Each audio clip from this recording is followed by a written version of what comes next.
Hello नमस्कार दोस्तों। स्वागत करता हूं मैं आपका एक और नई वीडियो में। तो दोस्तों, जो हमने प्रैक्टिस सेट की सीरीज़ स्टार्ट कर रखी है उसकी आपकी ये चौथी वीडियो रहने वाली है। तो कमेंट आई थी कि ज़्यादा से ज़्यादा क्वेश्चन करवाने की कोशिश करें, तो आज हम 50 क्वेश्चन का ये सेट लेकर आए। इसके अंदर मैं थोड़ा विस्तार में नहीं बता पाऊँगा, तो क्योंकि वीडियो बहुत ज़्यादा लंबी हो जाएगी। तो डिस्क्रिप्शन में टेलीग्राम ग्रुप का लिंक है, वहाँ से आप इस वीडियो को प्राप्त कर सकते हो और आने वाली और ड्राइवर भर्ती की आप जानकारी ले सकते हो। तो ये सीरीज़ हम कंटिन्यू रखेंगे। ये आपके एनसीएल एग्ज़ाम के अंदर आईटीबीपी ड्राइवर का जो एग्ज़ाम होना है और जो भी ड्राइवर भर्ती होगी उसके अंदर टेक्निकल पार्ट जो आपका आता है उसमें आपके लिए हेल्पफुल रहने वाली है। तो आप अपनी यहाँ पे जो अपनी तैयारी कर रखी है उसको जांच सकते हैं, आपके कितने क्वेश्चन सही बन रहे हैं या गलत बन रहे हैं। तो कमेंट करके ज़रूर आप बताना कि मेरे टोटल इतने सही हो गए हैं। तो सबसे पहले इसके अंदर पहला क्वेश्चन हम देखते हैं कि इंजन में पिस्टन का मुख्य कार्य क्या होता है। तो गाड़ी के अंदर इंजन में जो पिस्टन चलते हैं उसका कार्य क्या रहेगा। तो दहन से उत्पन्न शक्ति को क्रैंकशाफ्ट तक पहुंचाना, या फिल्टर को फ्यूल करना, या गियर बदलना, या बैटरी चार्ज करना। तो आपका सही आंसर क्या होगा, जल्दी सोच ले। तो आपका ए आंसर सही हो जाएगा। नेक्स्ट क्वेश्चन पे चलते हैं हम। क्लच का मुख्य कार्य क्या है। तो आप सबने पता होगा क्लच दबाने से हम गियर आगे पीछे डाल सकते हैं, पहला गियर, दूसरा गियर और रिवर्स। तो ब्रेक लगाना तो क्लच का काम बिल्कुल नहीं होगा। इंजन और गियर बॉक्स को जोड़ना व अलग करना, क्या ये काम है। स्टेयरिंग घुमाना तो नहीं होगा, हॉर्न बजाना भी आपका नहीं होगा। तो इसका सही आंसर हो जाएगा आपका बी, इंजन और गियर बॉक्स को जोड़ना व अलग करना। नेक्स्ट क्वेश्चन रहने वाला है आपका, डीजल इंजन में ईंधन का प्रज्वलन किससे होता है। In a diesel engine fuel ignition occurs due to. प्रज्वलन होता है जलना, तो वो किन से होता है डीजल इंजन में। Spark plug. तो स्पार्क प्लग पता है आपको पेट्रोल इंजन में यूज होता है, तो वहाँ पे जो ईंधन जलता है वो स्पार्क प्लग की वजह से जलता है। तो डीजल इंजन में किससे चलेगा, उच्च दाब एवं संपीड़न से, बैटरी से, या अल्टरनेटर से। तो सही ऑप्शन हो जाएगा आपका उच्च दाब, ताप एवं संपीड़न, हाई टेम्परेचर एंड कंप्रेशन से चलता है। क्योंकि डीजल इंजन के अंदर 4 स्ट्रोक होते हैं सभी गाड़ियों के अंदर। कौन कौन से स्ट्रोक होते हैं वो आप एक बार बताएं हमें। पहला स्ट्रोक होता है इनटेक, दूसरा स्ट्रोक होता है आपका कंप्रेशन, तीसरा होता है आपका पावर, और चौथा होता है एग्जॉस्ट। पहले में अंदर आता है, दूसरे में उसको कंप्रेस करता है, तीसरे में पावर जनरेट होती है, चौथे में आपका एग्जॉस्ट गैसें बाहर निकल जाती है। नेक्स्ट आपका रहने वाला है क्वेश्चन, रेडिएटर का प्रमुख कार्य क्या होता है। तो गाड़ी के बिल्कुल सामने यानी कि फ्रंट में लगा होता है रेडिएटर, तो उसका काम क्या होता है, ईंधन को ठंडा करना होता है।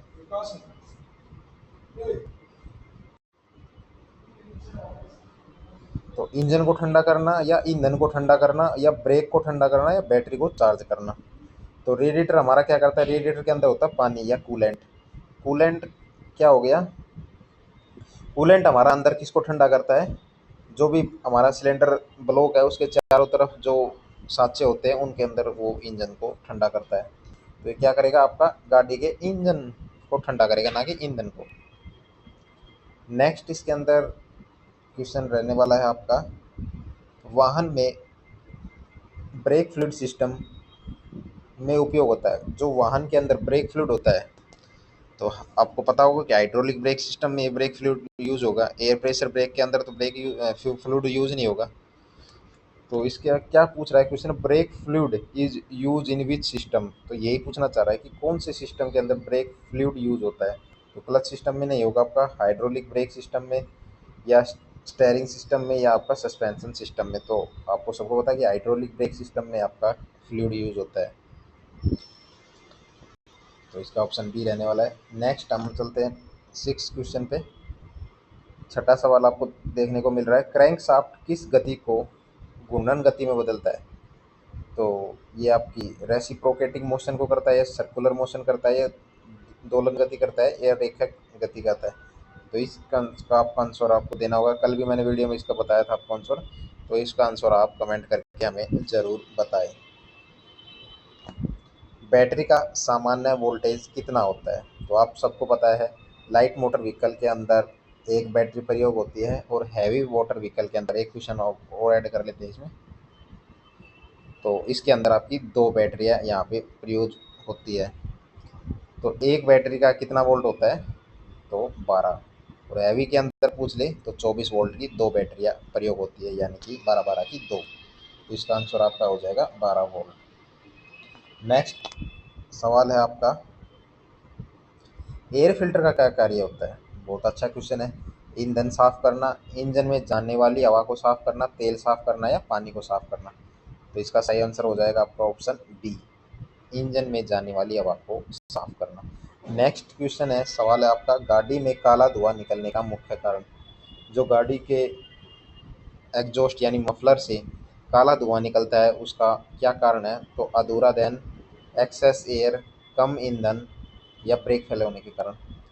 तो इसका आपका सही आंसर होगा अधूरा दहन, यानी कि अंदर सही से ईंधन न जल पाने के कारण।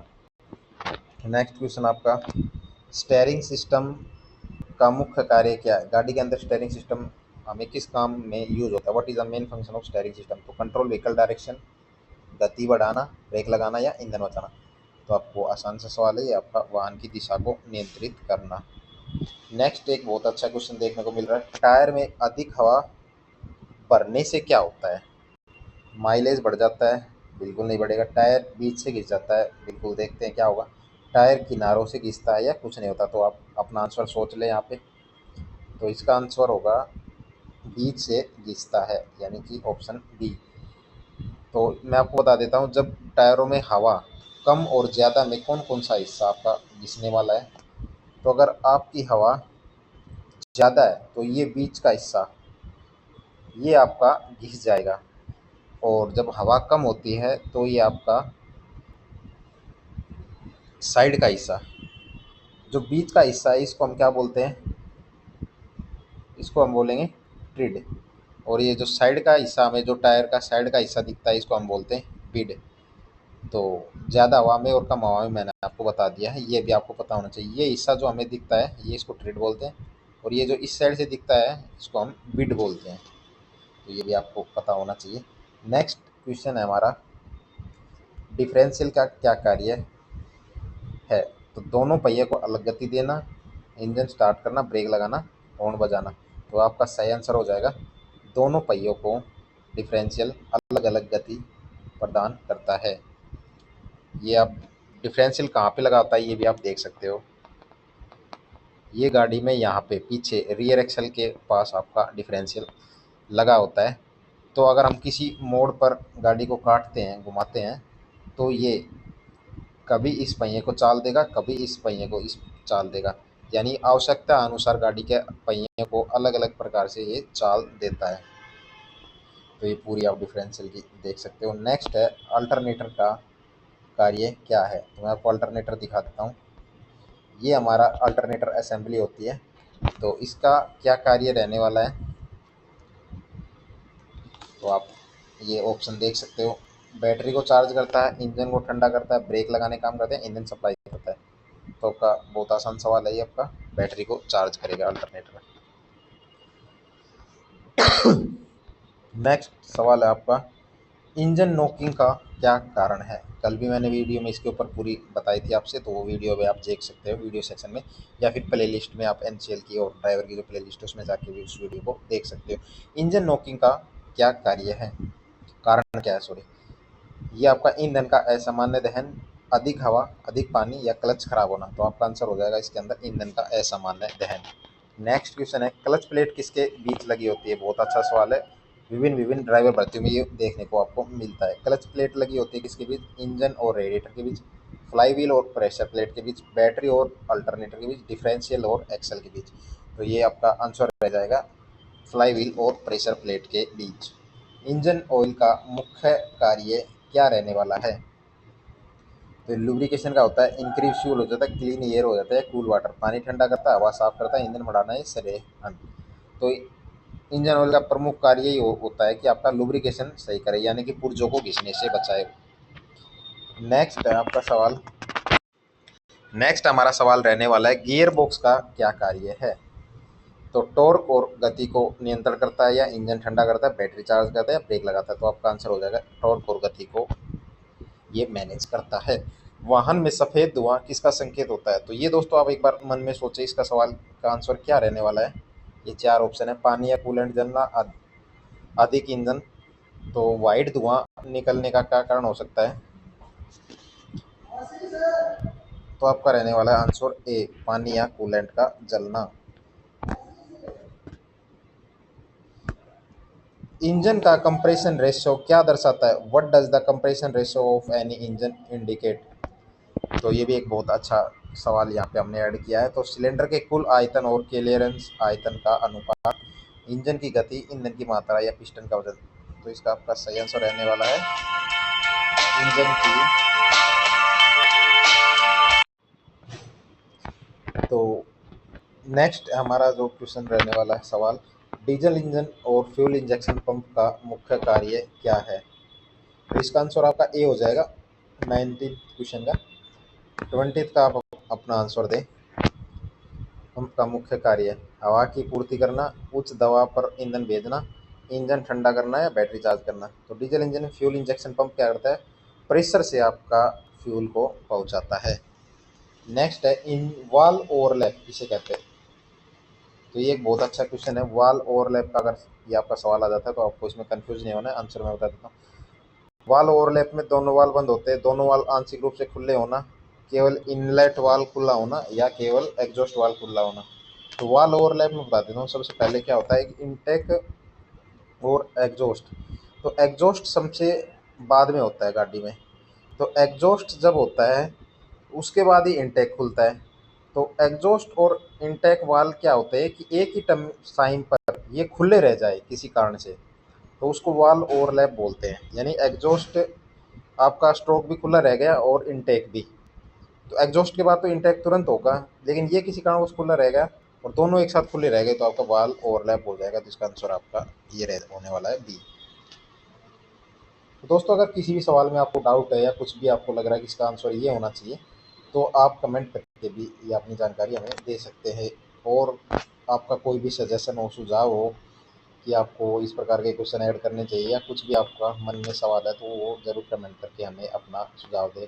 नेक्स्ट हमारा रहने वाला क्वेश्चन, फ्लाई व्हील का मुख्य कार्य क्या है। तो गति को समान बनाए रखना, ईंधन संग्रह करना, हवा को फिल्टर करना, या इंजन को ठंडा करना। तो फ्लाई व्हील का क्या काम होता है, गति को समान बनाए रखना। ये कहाँ पे जुड़ा होता है फ्लाई व्हील, आपकी क्रैंक शाफ्ट की बैक साइड के अंदर ये जुड़ा होता है। डिफरेंशियल यूनिट सामान्यतः कहाँ लगाया जाता है। तो गियर बॉक्स में लगाया जाता है, ड्राइव एक्सल में, रेडिएटर में, या क्लच हाउसिंग में। तो एक अच्छा सवाल है, ये आपसे आ सकता है पेपर में। तो मैंने आपको ऊपर दिखाया था डिफरेंशियल कहाँ पे लगा होता है, ये आपका ड्राइव एक्सल के अंदर लगा होता है। नेक्स्ट है 24 क्वेश्चन का आप सवाल का आंसर दीजिए। यदि इंजन ओवर हीटिंग करे तो सबसे पहले किसकी जांच करनी चाहिए। If an engine overheats what should be check first. Coolant स्तर बिल्कुल चेक करेंगे, हॉर्न नहीं करेंगे, सीट बेल्ट भी नहीं करेंगे, वाइपर आपका नहीं होगा। नेक्स्ट हमारा 25 क्वेश्चन, सिंक्रोनाइजर का उपयोग किस में किया जाता है। तो क्लच में यूज होता है, गियर बॉक्स में होता है, रेडिएटर में होता है, या डिफरेंशियल में होता है। तो ये आपका आंसर गियर बॉक्स के अंदर होता है। तो ये सिंक्रोनाइजर क्या होता है, एक ये होती है इस प्रकार की राड, इस पे एक ऐसे गोल चक्कर सा लगा होता है, उस पे क्या दांते कटे होते हैं, दांते इस प्रकार से। तो वो दांते उनके अंदर गियर लगाते टाइम उनमें फंस जाते हैं, जिससे नेक्स्ट गियर हमारा लग जाता है। तो इसको ही हम सिंक्रोनाइजर बोलते हैं। नेक्स्ट डिफरेंशियल का ये असेंबली आप देख सकते हो, इसके अंदर बहुत सी है, ये आपकी जानकारी है। नेक्स्ट क्वेश्चन है जो हमारा 26, 26वें सवाल पर चलते हैं। कैम्प शाफ्ट की गति क्रैंक शाफ्ट की गति के तुलना में कितनी होती है। तो ये भी बार बार सवाल आता है, ये रिपीट होता है, तो आपकी आधी हो जाएगी। क्रैंक शाफ्ट 2 चक्कर मारेगी तो कैम्प शाफ्ट 1 मारेगी, 2:1 इनका रेशियो भी होता है। इंजन में नॉकिंग कम करने के लिए क्या किया जाता है। नॉकिंग कम करने के लिए आप सबको पता है कि उचित ग्रेड का ईंधन इसके अंदर उपयोग करना होता है। नेक्स्ट आपका 28 क्वेश्चन, प्रोपेलर शाफ्ट का कार्य क्या होता है। What is the function of propeller shaft. तो इंजन को ठंडा करना बिल्कुल नहीं हो सकता। गियर बॉक्स से डिफरेंशियल तक शक्ति पहुंचाना ये हो सकता है, ब्रेक लगाना ही नहीं हो सकता, स्टीयरिंग घुमाना भी इसका आपका काम नहीं है। तो आपका सही आंसर हो जाएगा। ब्रेक फेड किस कारण होता है? तो ब्रेक फेड क्या होता है ये बता देता हूँ मैं आपको पहले। ऑप्शन है आपका ब्रेक का अत्यधिक गर्म होना, अधिक हवा, कम ईंधन या बैटरी डिस्चार्ज करना। तो आप अपना आंसर तब तक सोचें। तो ब्रेक फेड होता क्या है?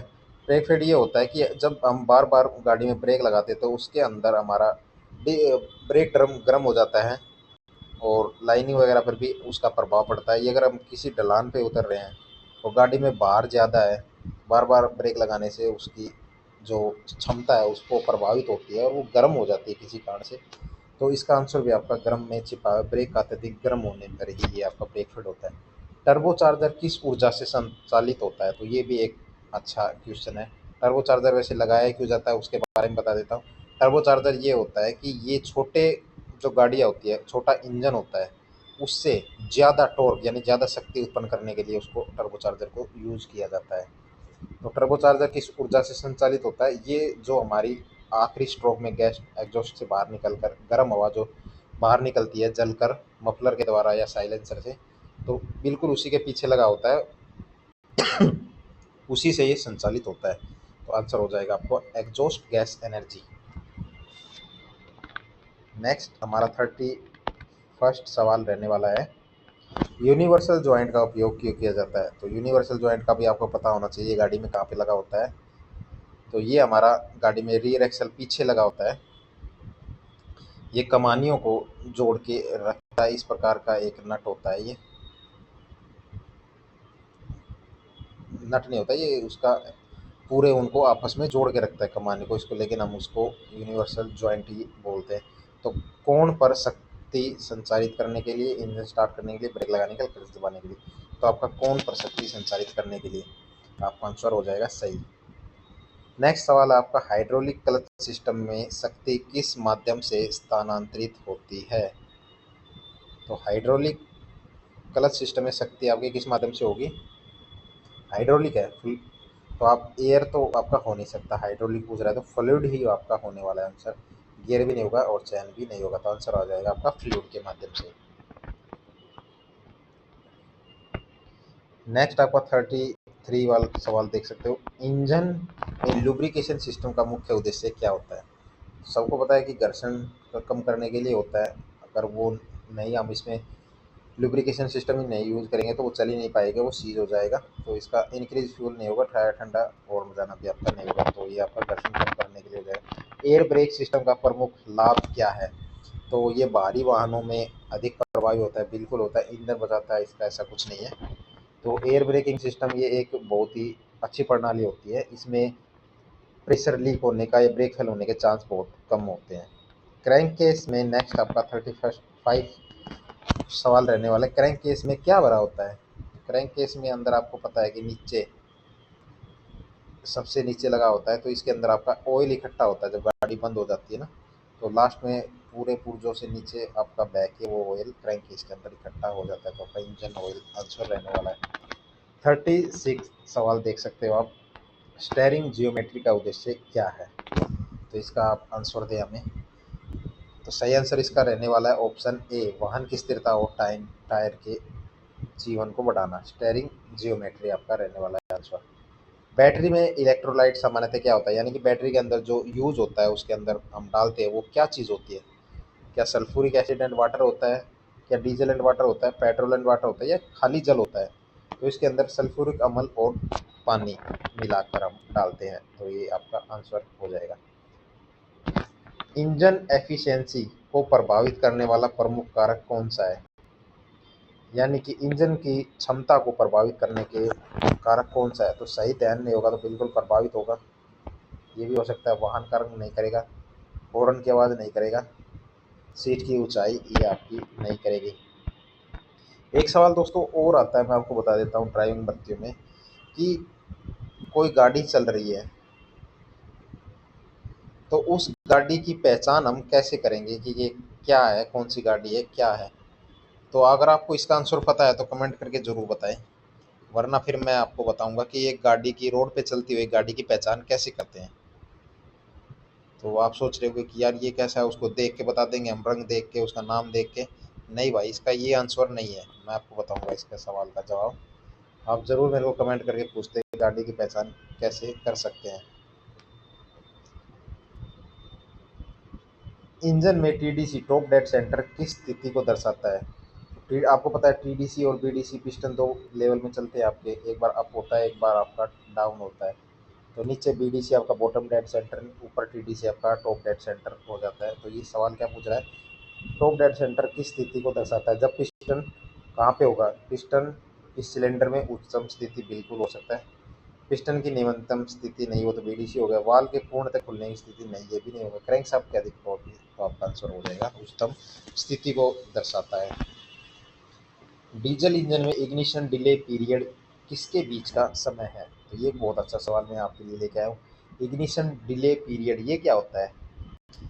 तो ईंधन इंजेक्शन प्रारंभ एवं दहन प्रारंभ, इनलेट वाल्व खुलना एवं बंद होना, पिस्टन टीडीसी एवं बीडीसी तक पहुंचना, या कंप्रेशन एवं एग्जॉस्ट स्ट्रोक। तो इसका आंसर मैं आपको बता दूं, ये पहले है क्या इग्निशन डिले पीरियड? ये होता है जब हमारा इंटेक स्ट्रोक हो जाता है उसके बाद कंप्रेशन होगा, यानी कि इंटेक स्ट्रोक होने के बाद कंप्रेशन, इंटेक के बाद और कंप्रेशन से पहले जो गर्म हवा और फ्यूल का मिक्सर बनता है उसी टाइम को हम इग्निशन डिले पीरियड बोलते हैं। तो इसका सही आंसर हो जाएगा ईंधन इंजेक्शन प्रारंभ एवं दहन प्रारंभ। निम्नलिखित में से कौन सा बेयरिंग उच्च रेडियल भार सहने के लिए उपयुक्त है? तो इसका आंसर आप बता सकते हैं कौन सा बेयरिंग ये आपका सबसे भार सहता है? बॉल बेयरिंग होगा, रोलर बेयरिंग हो गया, थ्रस्ट बेयरिंग हो गया, या फिर नीडल बॉल बेयरिंग होगा। तो इसका आंसर आप सोच सकते हैं। तो इसका सही आंसर होगा आपका रोलर बेयरिंग। नेक्स्ट आपका सवाल रहने वाला है 42। वाहन में व्हील अलाइनमेंट में टो इन का क्या अर्थ है? तो ये भी एक अच्छा सवाल आपके लिए लेके आया हूँ। आगे की और पहियों के बीच की दूरी पीछे की दूरी से कम होना, बिल्कुल हो सकता है। आगे की दूरी पीछे की दूरी से अधिक होना, नहीं होगा। दोनों पहियों का समानांतर झुकना, समानांतर होना, बिल्कुल ये भी नहीं होगा। पहियों का ऊर्ध्वाधर झुकाव, ये भी नहीं होगा। तो आप ऑप्शन हो जाएगा आपका ये वाला सही। यदि फ्यूल इंजेक्टर में कार्बन डिपॉजिट जमा हो जाए तो क्या प्रभाव पड़ेगा? What is the effect of carbon deposit in fuel injector? तो इसका आंसर आप सोच सकते हैं। ईंधन के असमान ऑटोमाइजेशन, बिल्कुल हो सकता है। कूलिंग दक्षता में वृद्धि, नहीं होगी इससे। ब्रेकिंग क्षमता में और बैटरी, इसका आंसर आपका हो जाएगा ए ऑप्शन। गवर्नर का मुख्य कार्य क्या है? आप सोच रहे हो ये कौन सा गवर्नर आ गया, ये तो राज्य का गवर्नर होता है। नहीं, बिल्कुल गाड़ियों के अंदर भी एक गवर्नर होता है। तो उस गवर्नर का क्या काम होता है मैं आपको बता देता हूँ। गवर्नर का यूज होता है जब हमारी गाड़ी खाली चलती है और तब हमारी गाड़ी एक बार भरी, यानी कि सवारियों से या किसी भी सामान से भारी लोड से चलती है, तो उसके अंदर गवर्नर का यूज होता है। तो क्या यूज होगा? जब हमारी खाली गाड़ी चलती है तो ईंधन सप्लाई को कम कर देता है गवर्नर, और जब तेज हमारी गाड़ी या लोड में चलेगी तो उसमें ईंधन की मात्रा को बढ़ा देता है, यानी कि फिर उससे हमारी गाड़ी को शक्ति ज़्यादा मिलती है। तो ये इसका आंसर हो जाएगा। इंजन की गति को निर्धारित सीमा में नियंत्रण रखने पर ही इसका यूज होता है। तो आंसर ये हो जाएगा। हाइपियोड गियर सामान्यतः कहाँ प्रयुक्त होता है? तो ये कौन सा गियर होता है? आपने पहली बार सुना है या आपको पता था? तो इसका भी हमें कमेंट में आंसर दें। तो ये गियर आपका कहाँ पे होगा यूज? डिफरेंशियल असेंबली में बिल्कुल होगा, क्लच असेंबली में नहीं होगा, टाइमिंग गियर मैकेनिज्म में भी आपका नहीं होगा, स्टीयरिंग कॉलम में नहीं होगा। तो आपका ऑप्शन आपका डिफरेंशियल असेंबली हो जाएगा। नेक्स्ट हमारा 46 सवाल है। दोस्तों अगर वीडियो आपको अच्छी लगे तो लाइक जरूर करके जाए, इससे हमें मोटिवेशन मिलेगा। और जो आपके भाई ड्राइवर भर्ती देख रहे हैं उनके पास एक शेयर जरूर करें। ऐसे ही क्वेश्चन मैं आपके लिए लाता रहूँगा। ब्रेक ड्रम के ओवल हो जाने पर क्या लक्षण दिखाई देता है? तो ब्रेक ड्रम ओवल क्या हो जाता है? उससे क्या होगा कि वाइब्रेशन होगा ब्रेक लगाते समय हमें, बिल्कुल सही ऑप्शन है। इंजन मिसफायर नहीं होगा, क्लच स्लिप भी नहीं होगी, बैटरी डिस्चार्ज भी नहीं होगी। विस्कोसिटी इंडेक्स किस गुण को दर्शाता है? तो आपका ऑप्शन इसके अंदर क्या होगा? तापमान परिवर्तन के साथ संयंत्र में परिवर्तन की प्रवृत्ति, बिल्कुल होगा। तेल का फ्लैश पॉइंट, नहीं, ऐसा कुछ नहीं होगा इसके अंदर। तेल का घनत्व या तेल की अम्लता, तो आपका सही ऑप्शन रह जाएगा इसका तापमान परिवर्तन के साथ संयंत्र।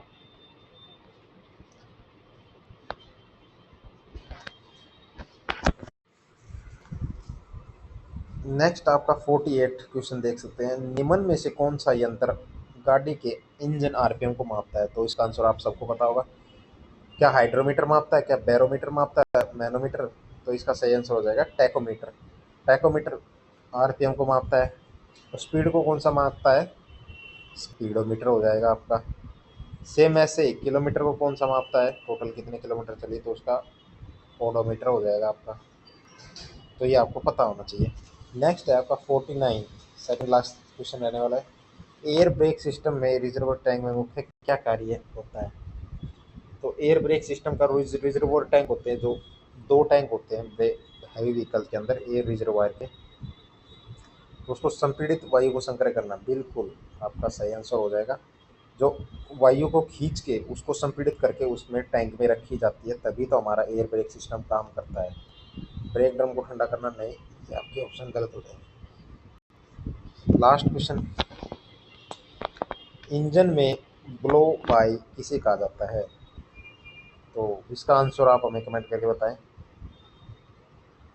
सही आंसर इसका रहने वाला है दहन गैसों का पिस्टन रिंग से होकर क्रैंक केस में जाना। तो दोस्तों ये पूरी आपकी आज की प्रैक्टिस सेट आपका रहने वाला है। वीडियो अच्छी लगी तो लाइक जरूर करें। डिस्क्रिप्शन में टेलीग्राम ग्रुप का लिंक है और आपके व्हाट्सअप चैनल का लिंक दिया है, वहाँ से आप ज्वाइन करके हमसे जुड़ सकते हैं और अपनी तैयारी को अच्छी बना सकते हैं। तो चलिए दोस्तों, धन्यवाद। जय हिंद, जय भारत। तब तक अपना ख्याल रखिए।